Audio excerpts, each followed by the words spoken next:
வணக்கம் நண்பர்களே. நம்ம டிஸ்க்ளைமர் எடுத்துக்கிறோம். நம்ம செபி ரிஜிஸ்டர் அட்வைசரோ ஆர்ஐஓ கிடையாது. நம்ம இங்க பேசக்கூடியது எல்லாமே தகவலா மாத்திரமே பார்க்கப்பட வேண்டும். இது யாருக்கும் முதலீடு சம்பந்தமாகவோ, பங்குகளை வாங்கவோ, விற்கவோ நம்ம எந்த ஆலோசனையும் கொடுக்கப்படல. எல்லா தொழிலும் ரிஸ்க் இருக்கும். ரிஸ்க் புரிஞ்சுட்டு எச்சரிக்கையோட தொழில் செய்யும்போது எல்லாமே நல்லா இருக்கும். நம்மள ஆதரிக்கிற அனைத்து நல்ல உள்ளங்களுக்கும் நன்றி. வளமுடன் வாழ்க. வணக்கம் நண்பர்களே. 2025-26க்கான Q2 ரிசல்ட் அனௌன்ஸ் பண்ணியிருக்காங்க. அந்த வரிசையில் இப்போ நம்ம பார்க்கக்கூடியது இண்டஸ் டவர்ஸ். சப்சிக்வெண்ட் குவார்ட்டருக்கும் சரி 2025-26க்கும் என்ன வாய்ப்பு இருக்குங்கிறதுக்கான ஒரு தேடுதல் முயற்சி. ட்ரெண்ட்லைனை பொறுத்த வரைக்கும் இவங்க ஸ்ட்ராங் பெர்ஃபார்மர் அண்ட் ரேடாருங்கிற கிளாசிஃபிகேஷன்ஸ்குள்ள வராங்க. ஹை ஃபினான்சியல் ஸ்ட்ரென்த், அஃபோர்டபிலிட்டி இன் வேல்யூஷன், டெக்னிக்கலாக மூமெண்டம் நியூட்ரலில் இருக்கு. அனாலிசிஸ் டு பிரைஸ் டார்கெட்டாக 423 டார்கெட்டை அப்சைட் பண்ணியிருக்காங்க. நம்ம இந்த வீடியோ ரெக்கார்ட் பண்ணக்கூடிய தருணத்தில் 396ங்கிற லெவலில் ட்ரேட் ஆகிட்டு இருக்கு. இவங்களுடைய பிஇ வேல்யூஷனை செக் பண்ணும்போது கரண்ட் பிஇக்கு அண்டர் வேல்யூனும் 1 இயர் ஃபார்வர்ட் பிஇக்கு ஃபேர்லி வேல்யூ அப்படின்னு சொல்லிட்டு இண்டிகேட் ஆகிட்டு இருக்கு. இவங்களுடைய ஃபண்டமெண்டல் கீ மெட்ரிக்ஸை பார்க்கும்போது high level of liquidity position maintain பண்ணுறாங்க, ஹை ரேட் ஆஃப் ரிட்டர்ன் எடுக்கிறாங்க, டெப்ட் டு ஈக்விட்டி ஆல்மோஸ்ட் ஜீரோவில் இருக்கு, ஆல்மோஸ்ட் 0.1 இருக்குது. அதனால இது வித் இந்த தியரிட்டிக்கல் லிமிட்டில் தான் இருக்குது. பிஇயை பொறுத்த வரைக்கும் நமக்கு அஃபோர்டபிலிட்டின்னு நம்ம சொல்லலாம். ஆனால் பிபிஐ பொறுத்த வரைக்கும் இப்போதைக்கு அஃபோர்டபிலிட்டியில் தான் இருக்குது. ஆனால் இது எக்ஸ்பென்சிவ் வேல்யூவேஷனை நெருங்கிக்கிட்டு இருக்கு அப்படிங்கிற அலாமையும் நம்ம கவனத்தில் எடுத்துக்கிறோம். 1 இயர் பீட்டா ஸ்கோர் 0.98, அதனால ஒரு நார்மல் வாலட்டாலிட்டிங்கிறத கவனத்தில் எடுத்துக்கிறோம். ட்ரெண்ட்லைனில் பார்ட்டிசிபேட் பண்ணக்கூடிய அனாலிசிஸ்டைய ஃபோர்காஸ்ட் எப்படி இருக்குன்னு பார்க்கலாம். ரெவென்யூ ஃபோர்காஸ்ட் ஆனுவலைஸ்டாக ஒரு 8% க்ரோத்துக்கான ஆப்பர்ச்சுனிட்டி இருக்குது. அதே சமயத்தில் ரெவென்யூ ஃபோர்காஸ்ட் குவார்ட்டர்லிங்கும் போது ஆல்மோஸ்ட் ஃப்ளாட்டாக இருக்குது. இபிஎஸ் உடைய ஃபோர்காஸ்ட் ஆனுவலைஸ்டாக 27.5% குறைய வாய்ப்பு இருக்குன்னு சொல்லிட்டு எதிர்பார்க்குறாங்க.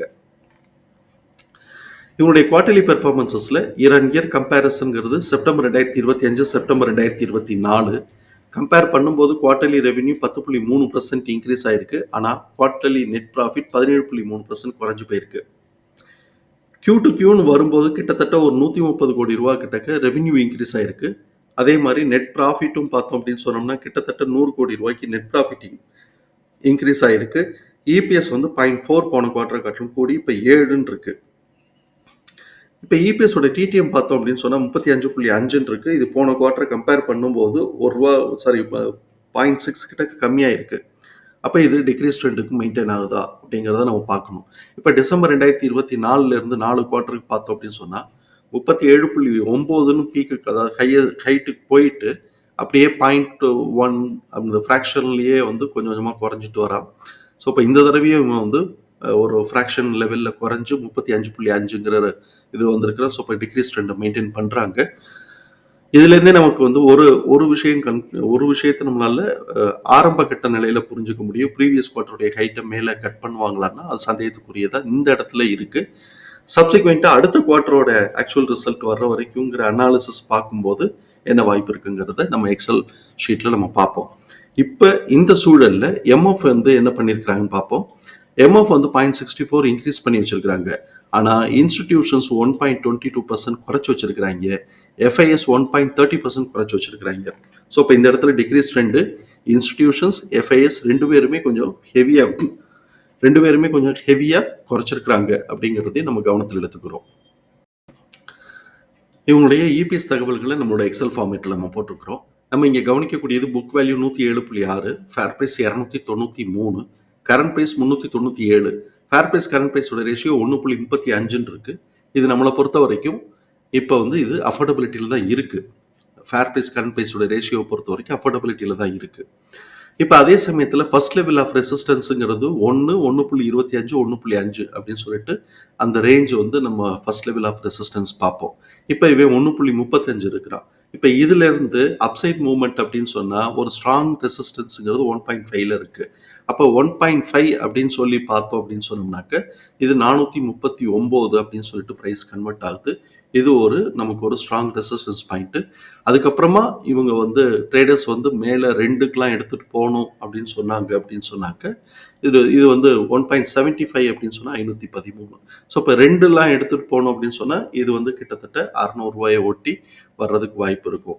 சரி, இப்போ இந்த நிலையிலிருந்து 1.25க்கு கரெக்ஷன் எடுத்துச்சு அப்படின்னு சொன்னாக்க அது 366 அப்படிங்கிற லெவல்ல இது கிடைக்குது. ஸோ இப்போ 1.25ல இருந்து 1.75 வரைக்கும் இதோடைய மூவ்மெண்ட் கிடைக்குது அப்படின்னு சொன்னா இதோடைய பிரைஸ் ரேஞ்சுங்கிறது 366லேருந்து 513, நடுவில் 439, 25க்கு சாரி 1.5க்கு இருக்குங்கிறத நம்ம புரிதலுக்கு எடுத்துக்கிறோம். இந்த ரேஞ்ச் வந்து நமக்கு ஃபேர் ப்ரைஸ் கரண்ட் ப்ரைஸோடைய ரேஷியோல இருந்து கிடைக்கக்கூடிய ப்ரைஸ் ரேஞ்சு. இப்போ நெக்ஸ்ட் குவார்ட்டருடைய ஆக்சுவல் ரிசல்ட் வர்ற வரைக்கும் இவங்களுடைய மூமெண்ட் எப்படி இருக்க வாய்ப்பு இருக்கு அப்படின்னு சொல்லிட்டு பார்ப்போம். கரண்ட் ஏபிஎஸ் உடைய டிடிஎம் 35.5, அதை ஆவரேஜ் பண்ணும்போது நமக்கு 8.88 கிடைக்குது. இதுதான் நெக்ஸ்ட் குவார்ட்டருக்கான ஆவரேஜ் எஸ்டிமேட்டட் இபிஎஸ். இது நெக்ஸ்ட் குவார்ட்டருக்கு எக்ஸிட் ஆக போறதோட கம்பேர் பண்ணும்போது கிட்டத்தட்ட 50%க்கு மேல, அதாவது கிட்டத்தட்ட 100%, கிட்டத்தட்ட 100% அதுக்கு வந்து ஒட்டி பார்த்தோம் அப்படின்னு சொன்னாக்க கம்மியா இருக்கு. அதாவது 15.20, இங்க 8.88. ஸோ அப்படியே வந்து கிட்டத்தட்ட ஒரு 7 பாயிண்ட்டுக்கு கீழே கம்மியா இருக்கு. அதனால ப்ரீவியஸ் குவார்ட்டருடைய ஹைட்டை மேல பிரேக் பண்றதுக்கான வாய்ப்புகள் ரொம்ப கம்மி அப்படிங்கிறத பார்க்குறோம். இந்த ஒரு ஃபேக்டர் மாத்திரம் இல்லை, எஃப்ஐஎஸ் அண்ட் இன்ஸ்டிடியூஷன்ஸ் வந்து கொஞ்சம் ஹெவியா கரெக்ஷன் எடுத்திருக்கிறாங்க. அதே மாதிரி இபிஎஸ் உடைய டிடிஎம் ட்ரெண்ட் வந்து பார்த்தோம் அப்படின்னு சொன்னா நமக்கு கீழே டிக்ரீஸ் ட்ரெண்ட்ல இருக்கு. இந்த எல்லா ஃபேக்டரையும் நம்ம கனெக்ட் பண்ணும்போது இது ப்ரீவியஸ் குவார்ட்டருடைய ஹைட்டை மேலே உடைக்கிறதுக்கான வாய்ப்புகள் ரொம்ப ரொம்ப கம்மியா இருக்கு அப்படிங்கிறத நம்ம புரிதலுக்கு எடுத்துக்கிறோம். அதே சமயத்துல இது growth ஆஸ்பெக்ட்னு பார்க்கும்போது குமுலேட்டிவ் ஆவரேஜை காட்டிலும், குமுலேட்டிவ் ஆவரேஜ் 6.50 இருக்கு, அதை காட்டிலும் இந்த இபிஎஸ் உடைய டிடிஎம் அடுத்த குவார்ட்டருக்கான ஆவரேஜ் எஸ்டிமேஷன் கூட இருக்கு, கிட்டத்தட்ட 2 பாயிண்ட் கூட இருக்கு. அப்ப இவன் ஒரு அப்சைட் மூவ்மெண்ட் கொடுக்கலாம், ஆனா அது ப்ரீவியஸ் குவார்ட்டருடைய ஹைட்டை உடைக்குமா அப்படிங்கிறது நமக்கு சந்தேகத்துக்குரியதா இருக்குங்கிறத நம்ம புரிதலுக்குள்ள எடுத்துக்கலாம். அதே சமயத்துல கரெக்ஷன் லீடு எடுக்க ஆரம்பிச்சது அப்படின்னு சொன்னா ப்ரீவியஸ் குவார்ட்டருடைய லோவை கீழே கட் பண்றதுக்கான வாய்ப்புகள் இருக்குங்கிறத நம்ம புரிதலுக்குள்ள எடுத்துக்கலாம். நார்மல் ட்ரேடிங் பிஹேவியர்ல என்னுடைய பிரைஸ் ரேஞ்ச் எப்படி இருக்குன்னு பார்க்கலாம். நார்மல் ட்ரேடிங் பிஹேவியர்ல என்னுடைய பிரைஸ் ரேஞ்சுங்கிறது இந்த இதுல வந்து 348, இப்போ வந்து 397 இருக்கிறான். 348 இல்லாட்டி 350 இருந்து 423 டு 439 அப்படிங்கிறது ஒரு செட் ஆஃப் பிரைஸ் ரேஞ்சு. இந்த 412 எல்லாம் கடந்துட்டாங்க அப்படின்னு சொன்னா 416 586ங்கிறது second set of annualised set of price range. இதுல 488ங்கிறது ஸ்ட்ராங் ரெசிஸ்டன்ஸ் ஆக்ட் ஆக வாய்ப்பு இருக்கு. காரணம் அது மிட் பாயிண்ட். எக்ஸ்போனன்ஷியல் ஃபார்முலால கிடைச்சிருக்கக்கூடிய பிரைஸ் ரேஞ்சஸை நம்ம சார்ட்ல வந்து மார்க் பண்ணியிருக்கிறோம். இங்க சார்ட்ல வந்து நம்ம எப்படி எடுத்திருக்கிறோம்னா பிபி ஜோன் ஃபுல்லா எடுத்திருக்கிறோம், R1 எடுத்திருக்கிறோம், அப்புறம் R1 R2வோட மிட் பாயிண்ட் எடுத்திருக்கிறோம். ஆனுவலைஸ்டா கொஞ்சம் ட்ரேடர்ஸ் மேலே எடுத்துட்டு போனாங்க அப்படின்னு சொன்னாக்க அது வந்து அந்த ரேஞ்சுக்கான வாய்ப்புகள் இருக்கலாம் அப்படிங்கிறது தான் நம்ம வந்து மார்க் பண்ணி வச்சிருக்கிறோம். சரி, ஏன் மார்க் பண்ணியிருக்கோங்கிறத நம்ம ரீசனையும் சேர்த்து பார்க்கலாம். இப்போ இவன் என்ன பண்ணியிருக்கிறான்னு நம்ம பார்ப்போம். ப்ரீவியஸ் குவார்ட்டருடைய லோவை கீழே கட் பண்ணலாம், அந்த க்ளோஸ்லேருந்து அப்படியே எடுத்து ஒரு அப்சைட் மூவ்மெண்ட் கொடுத்துருக்கிறான். இப்போ பார்த்தோம்னா ப்ரீவியஸ் குவார்ட்டருடைய ஹைட்டை மேலே கட் பண்ணலை. ஸோ இப்போ அதோட நெக் லைன் வரைக்கும் அப்ராக்சிமேட்டாக ஒரு நெக் லைன் வரைக்கும் வந்துட்டு ஒரு கரெக்ஷன் லீட் எடுத்துட்டு இருக்கிறான். இப்போ இது வந்து ஒரு அட்ஜஸ்ட்மெண்ட். இந்த candle within the candle 3 months candle எடுத்திருக்கிறோம், டைம் ஃப்ரேம் எடுத்திருக்கிறோம். ஸோ இப்போ வித்தின் த கேண்டில் ஒரு கேண்டில் வந்து அட்ஜஸ்ட்மெண்ட் இருக்கு. ஸோ இப்போ இந்த இடத்துல இருந்து இவன் கரெக்ஷன் எடுத்து ப்ரீவியஸ் குவார்ட்டருடைய லோவை கீழே கட் பண்ணுவானா, ஏன்னா எப்போ பிபியில் இருக்கும்போது அவ்வளோ ஈஸியாக டக்குன்னு பிபி பாட்டம்க்கு வந்துருவானா கொஞ்சம் யோசிக்கக்கூடியது தான். பட் அப்படியே ட்ரேடர்ஸ் வந்து கரெக்ஷனுக்கு எடுத்துட்டு போனா கூட பிபியோட பாட்டம் அப்படிங்கிறது ஒரு ஸ்ட்ராங் சப்போர்ட்டா இருக்க வாய்ப்பு இருக்கு. பிபியோட பாட்டம் 293, பிபி 364, பிபியோட டாப் 447. ஸோ இப்போ இவன் பிபி ஜோனோட டாப் தொடரேன் அப்படின்னு சொல்லி ப்ரீவியஸ் குவார்ட்டரோட ஹைட்டை உடைச்சான்னா ஸ்ட்ராங் ரெசிஸ்டன்ஸாக 447 நமக்கு இருக்கு. ஆனுவலைஸ்டா ட்ரேடர்ஸ் வந்து மேலே எடுத்துட்டு போகணும்னு நினைச்சாங்க அப்படின்னு சொன்னா அந்த பிபியோட டாப்பை பிரேக் பண்ணும்போது R1 540, அதுக்கு மேலே அவங்க இன்னும் கொஞ்சம் கிரெடிட் பண்றாங்க அப்படின்னு சொன்னாக்க, ரிவார்டு கொடுக்குறாங்க அப்படின்னு சொன்னா மிட் பாயிண்ட் ஆன 646 அப்படின்னு இருக்கு. சரி, நமக்கு ஏன் இந்த இடத்துல R1 வரைக்கும் நமக்கு எக்ஸ்போனன்ஷியல் ஃபார்முலால வருது, 646 நமக்கு எக்ஸ்போனன்ஷியல் ஃபார்முலால கிடைச்சிருக்கக்கூடிய வேல்யூ தான். ஏன் நான் இதை மார்க் பண்ணேன் அப்படின்னு சொன்னாக்க, இது வந்து பார்த்தோம் அப்படின்னு சொன்னோம்னா இது 3 months டைம் ஃப்ரேம். இதுல 2015 வந்து இவன் வந்து ஹைட் வச்சிருந்திருக்கிறான், 500 ரூபாய்க்கு ஹைட் வச்சிருந்திருக்கிறான். இப்போ அங்க இருந்து நம்ம கனெக்ட் பண்ணோம் அப்படின்னு சொன்னா இங்க ஃபிபனாசி போட்டோம்னா 1.65 1.44ங்கிறது 655ன்னு வருது, 1.68ங்கிறது 732.